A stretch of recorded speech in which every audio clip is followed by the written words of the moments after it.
नमस्कार। स्वागत है आप सबका जर्मन सीखिए हिंदी और इंग्लिश में के नेक्स्ट एपिसोड में।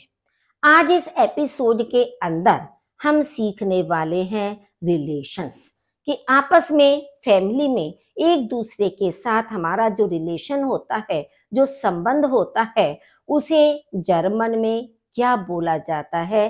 तो वही रिलेशंस हम अपने इस एपिसोड में सीखेंगे। तो चलिए शुरू करते हैं अपना एपिसोड। फर्स्ट है फाटर। फाटर यानी फादर, पिता। मतलब फादर को या पिता को जर्मन में कहते हैं फाटर। मूटर।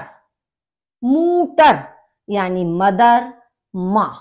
क्योंकि यू का जो प्रोनाउंसिएशन है ऊ होता है, तो इसीलिए आपने देखा होगा मूटर यानी कि मदर। जॉन। जॉन यानी कि सन, बेटा। आपने कई शब्दों में देखा होगा बोलते हुए कि कभी कभी बीच में जो आपका एच है, हाँ है, वो साइलेंट होता है और सा का प्रोनाउंसिएशन जा होता है। तो ये आपका बोला जाएगा जॉन। जॉन का मतलब हो गया सन यानी कि बेटा। टॉक्टर।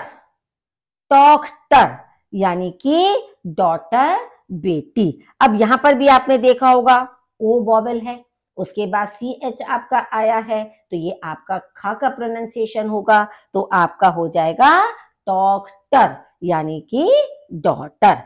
ब्रूडर। ब्रूडर मतलब ब्रदर, भाई। भाई को या ब्रदर को कहते हैं ब्रूडर। श्वेस्टर। श्वेस्टर। श्वेस्टर का मतलब होता है सिस्टर यानी कि बहन। सिस्टर को श्वेस्टर कहते हैं। ग्रॉस फाटर। ग्रॉस फाटर।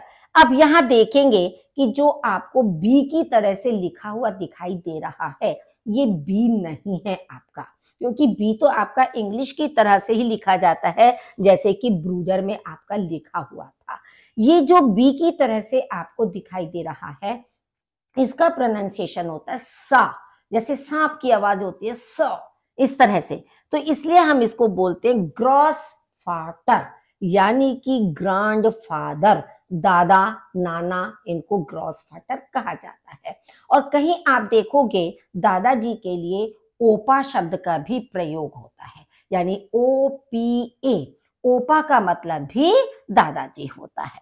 इसी तरह से ग्रॉस मूटर।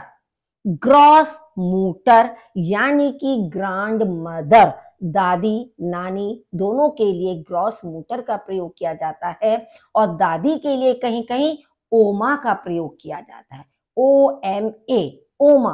ओमा माने दादी जी। एंकेल।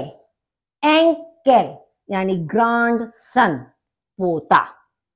एंकेलिन। एनकेलिन यानी ग्रैंड डॉटर, पोती।